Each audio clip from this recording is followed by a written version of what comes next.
దేవుని ప్రేమ సందేశం అనుదిన ధ్యానాంశాలు సామాన్య 8వ వారం సోమవారం.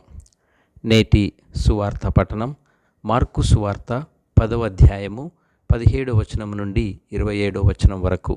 ధ్యానాంశం ధనాపేక్ష నిత్య జీవము. ముందుగా మార్కు సువార్త 10వ అధ్యాయము 21వ వచనం మరియు 27వ వచనాలను ఆలకించుదాం. ప్రభు అంటూ ఉన్నారు, నీవు వెళ్ళి నీకు ఉన్నదంతయు వెచ్చించి పేదలకు దానము చేయుము, పిమ్మట వచ్చి నన్ను అనుసరింపుము, పరలోకమందు నీకు ధనము చేకూరును. దేవునకు సమస్తము సాధ్యమే. క్రీస్తునందు ప్రియ సహోదరి సహోదరులారా, యేసు పయనమైపోవుచుండగా, అనగా యేసు పయనం యెరూషలేము వైపునకు అనగా సిలువ వైపునకు అని మనకు గుర్తు చేస్తుంది. ఇది శిష్యుల పయనం కూడా, అనగా వారి స్వీయార్పణం, త్యాగం, పాపము నుండి పరిపూర్ణ మారుమనస్సు, ఇతరులకు సేవ, లోకాశల నుండి త్యజింపు, యేసునందు సంపూర్ణ విశ్వాసము, నమ్మకం. మార్గమధ్యమున ఒకడు పరిగెత్తుకొని వచ్చి యేసు ఎదుట మోకరించాడు.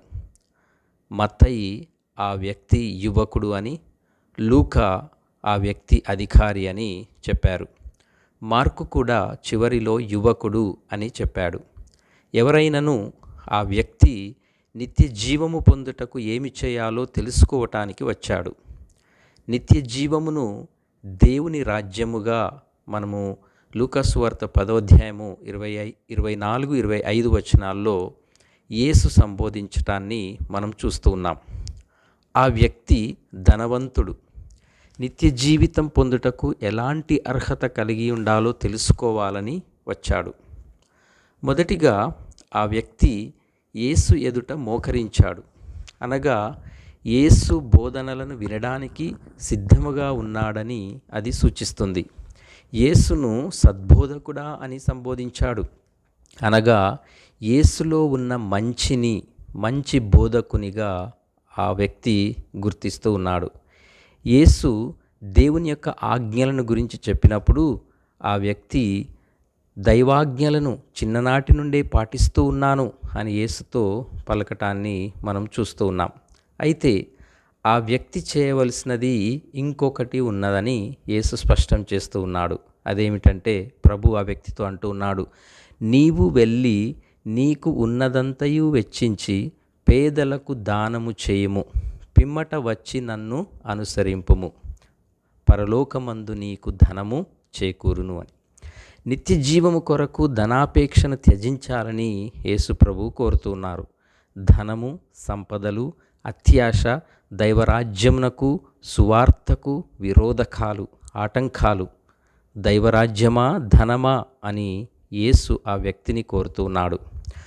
ఆ యువకుడు నిత్య జీవము లేదా దైవరాజ్యము లేదా యేసు కొరకు తన సంపదలను వదులుకోలేకపోయాడు, లోకాశలను త్యజించుకోలేకపోయాడు. ఆ యువకుడు అధిక సంపద గలవాడగుటచే ప్రభు యొక్క మాటలు విని మొగము చిన్నబుచ్చుకొని అక్కడి నుండి వెళ్ళిపోయాడు. ధనవంతులు దేవుని రాజ్యమున ప్రవేశించుట ఎంత కష్టము! ధనవంతుడు దేవుని రాజ్యమున ప్రవేశించుట కంటే ఒంటె సూది బెజ్జములో దూరిపోవుట సులభము. యేసు ఆ యువకుని సంపదలను కోరుకోలేదు, కానీ ఆ యువకుని హృదయాన్ని కోరారు, అతని మారు మనస్సును ఆశించారు. నిత్య జీవము అనగా ఏకైక సత్యదేవుడును ఆయన పంపిన యేసు క్రీస్తును తెలుసుకొనుటయే నిత్య జీవము అని యోహాను సువార్త 17వ అధ్యాయము 3వ వచనంలో చదువుతున్నాం. అయితే ఈ బోధన కేవలము ధనవంతులకు మాత్రమే కాదు, అత్యాశ, దురాశ కలిగిన వారందరికీ ఈ సందేశం వర్తిస్తుంది. ఇచ్చుటలోనే మనము పొందెదము, సంతోషముతో దానమునర్చువానిని దేవుడు ప్రేమించును. ఎందుకు ధనము పరలోకము కలిసిపోలేవు? ఎందుకంటే పరలోకము దైవానుగ్రహము. ధనముతో దానిని మనము కొనలేము లేదా సంపాదించలేము. యేసును అనుసరించుటకు శిష్యులు సమస్తమును త్యజించాలి, త్యాగం చేయాలి, చివరికి వారి ప్రాణములను సైతము అర్పించటానికి సిద్ధముగా ఉండాలి. కాబట్టి ప్రియ సహోదరి సహోదరులారా, ఆత్మ పరిశీలన చేసుకుందాం. నేను నిజముగా నిత్య జీవమును పొందాలని అనుకుంటున్నానా? యేసు మనకు చక్కటి బోధనలను చేయుచున్నారు.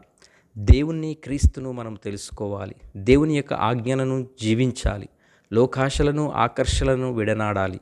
పేదలకు దానము చేయాలి. యేసు ప్రభువును అనుసరించాలి. కాబట్టి ఈనాటి సువిశేష పఠనం యొక్క సందేశం ఏమిటంటే, మన జీవితంలో దేవునికి, క్రీస్తు భగవానునికి మొదటి స్థానం ఇవ్వాలి. ధనముపై అతిగా మనము ఆధారపడకూడదు. దానికి బదులుగా మనము దేవునిపై ఆధారపడాలి. నిజమైన సంతోషము మరియు నిత్య జీవము దేవునిని, క్రీస్తును వెంబడించడంలోనే ఉంటుంది. దేవుని చిత్తానికి మనము పూర్తిగా సమర్పించుకోవాలి. దేవుని సహాయముతో మనకు అసాధ్యమైనవి కూడా సాధ్యమవుతాయి. దేవుడు మిమ్ము దీవించునుగాక. ఆమేన్.